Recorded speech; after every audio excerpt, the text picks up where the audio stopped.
ఇప్పుడు ఏపీలో Indian constitution నడుస్తుందా లేకపోతే రెడ్ బుక్ కాన్స్టిట్యూషన్ నడుస్తుందా? అసలు చంద్రబాబు ఉంటే ఎప్పుడు కాన్స్టిట్యూషన్ నడవదమ్మా. చంద్రబాబు గతంలో ఉన్నప్పుడు కాన్స్టిట్యూషన్ నడిందా? ఇన్కమ్ ట్యాక్స్ రైడ్ వాళ్ళు నా స్టేట్కి రావడానికి లేదు, సిబిఐ వాళ్ళు నా స్టేట్లో ఎంటర్ అవ్వడానికి లేదు.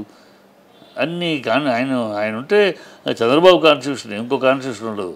కాన్స్టిట్యూషన్ అన్ని దబాయిస్తాడు, అన్నీ రువాబు చేస్తాడు. బాధ అనిపించదండి? కోపం రాదా అండి? చెప్పండి తమ్ముళ్ళు, చెప్పండి. ఇలాంటి డ్రామా డైలాగులు మాట్లాడుతూ ఉంటాడు. అతను ఏనాడు కాన్స్టిట్యూషన్ విలువ లేదు, విలువ ఇవ్వడు. అతని పద్ధతి అది. ఇప్పుడు ఆయన వచ్చినా కాన్స్టిట్యూషన్ నడుద్దని ఎవడో ఎదురుదోళ్ళ. రెడ్ బుక్ ఈ అరాచకం జరుగుతుంది. నిన్నటిదాకా వాళ్ళు అరాచకం అని అన్నారు, ప్రజలు నమ్మారు. అది నిజం అబద్ధం నమ్మారు, మీకు ఓట్లు వేసారు. ఇవాళ మీరు అదే చేస్తే మన రషీదు, ఆ తర్వాత తెలుగుదేశం ఎమ్మెల్యే ఇంకా అమ్మాయి రేప్ చేస్తే దానికి గతి లేదు. ఇళ్లలోకి వెళ్ళి, నెల్లూరులో ఇళ్లలోకి వెళ్ళి ఆడవాళ్ళని బయటికి లాగి ఓట్లు వేయలేదని. ఇది కనివినేరుగా ఓడిపోయిన వాడు ఫ్రస్ట్రేషన్లో అల్లరి చేయటం చూసాం, కానీ గెలిచిన వాడు ఇలా మర్డర్లో అల్లరి చేయడం ఇదే చూస్తున్నాం. ఇది అరాచకం అంటే.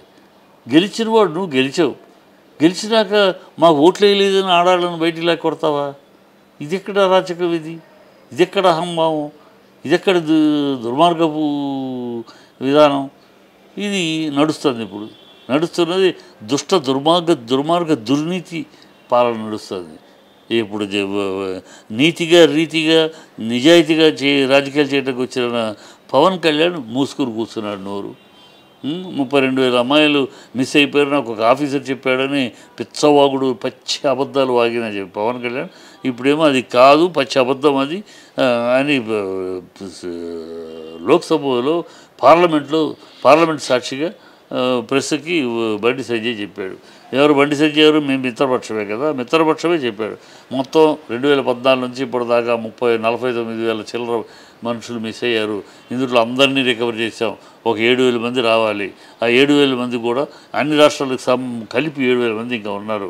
ఇందులో అందరూ కూడా కిడ్నాప్డ్ కాదు, ఇందులో కిడ్నాప్ల కన్నా కూడా పరీక్షలు తప్పిపోయి లవ్ అఫైర్లు, ఆస్తులు గొడవలు ఇట్లాంటి వాటిల్లో విడిపోయిన వాళ్ళు చాలామంది మళ్ళీ ఫ్యామిలీస్ కలిసినా మా దగ్గర దాకా రిపోర్ట్ రాలేదు.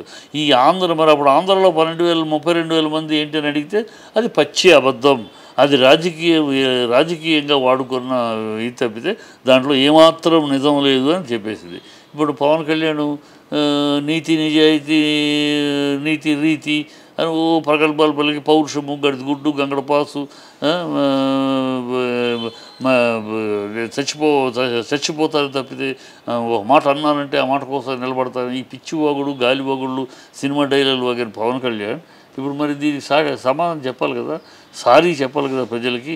నేను తప్పు చేశాను, ఎవడో చెప్పారు, ఆఫీసర్ చెప్పిన మాటలు నమ్మి మీ ముందు ఆ మాటలు తీసుకొచ్చాను, నన్ను క్షమించండి, నేను తప్పు చేశాను. తన చెప్పుతోటి ఎవరినో చెప్పుతోటి కొడతా అన్నాడు. ఇప్పుడు ఆ చెప్పుతోటి తను కొట్టుకుని చంపలు వేసుకుని ప్రజలకు క్షమాపణ చెప్పాలి కదా. ఓకే, వాళ్ళ పరిస్థితి.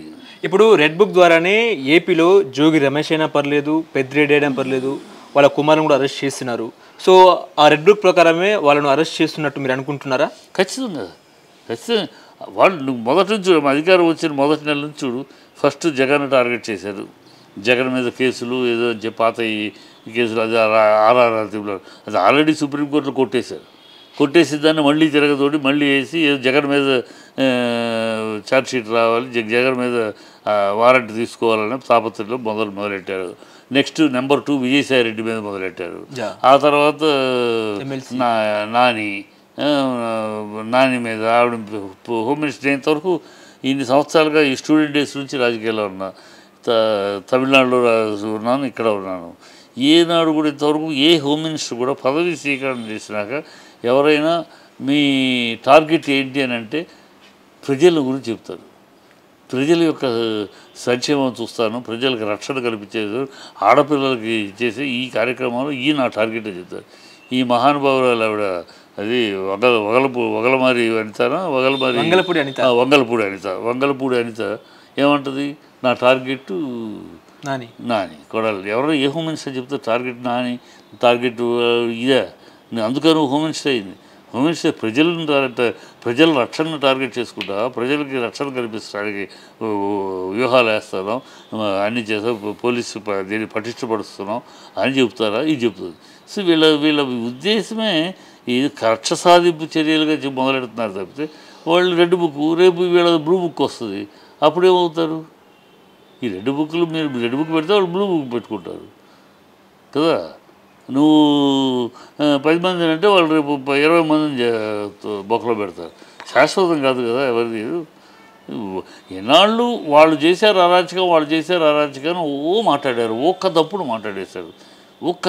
మాట్లాడారు, ప్రజల్ని నమ్మించారు, ప్రజలు భ్రమలోకి తీసుకెళ్ళారు. అమ్మో ఏదో అసలు బీహార్ లాగా అయిపోయింది, ఆటవిక రాజ్యం అయిపోయింది ఆంధ్ర అన్న ఒక భ్రమకు తీసుకెళ్ళిపోయి ఓట్లు వేయించుకున్నారు, గెలిచారు. మరి మీరు అదే చేస్తే, అంటే మీరు చేస్తే సంసారం, వాళ్ళు చేస్తే విచారం అయిందా? మీకు బుద్ధి ఉండద్దా? మీరు మరి గెలిచారు కదా, వాళ్ళు ఆ మాటలు చెప్పగలిగారు, మీరు బుద్ధిగా పరిపాలించాలి కదా. మీరు ఈ అరాచకాలేంటి, ఈ అఘాయిత్యాలేంటి, ఈ దౌర్భాగ్యాలేంటి? సిగ్గు శర ఉండాలి మనుషులకి. ఓకే.